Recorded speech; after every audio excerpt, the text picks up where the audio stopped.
পার্লামেন্টের ভেতরে ফিলিস্তিনি পতাকা উড়িয়ে শাস্তি পেলেও অনুশোচনা নেই ফরাসি এমপি সেবাস্তিয়ান দেলোগুরার। ফ্রান্সের পার্লামেন্টে ফিলিস্তিনি পতাকা।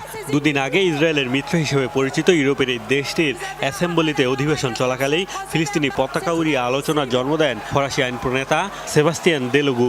গাজায় তেল আবিবের লাগাতার আগ্রাসনের বিরুদ্ধে তার এই প্রতিবাদ বেশ আলোড়ন তুলেছে।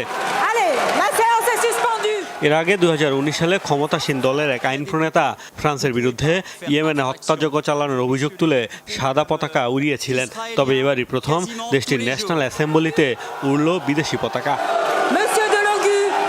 ফ্রান্সে অধিবেশন চলাকালীন পার্লামেন্টে বিদেশি পতাকা উড়ানোর নিয়ম বহির্ভূত হওয়ায় শাস্তি পেতে হয়েছে সেবাস্তিয়ানকে। 15 দিনের জন্য হয়েছেন বরখাস্ত।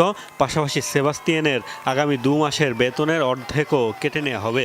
তবে শাস্তি পেলেও আফসোস নেই এই আইন প্রণেতার।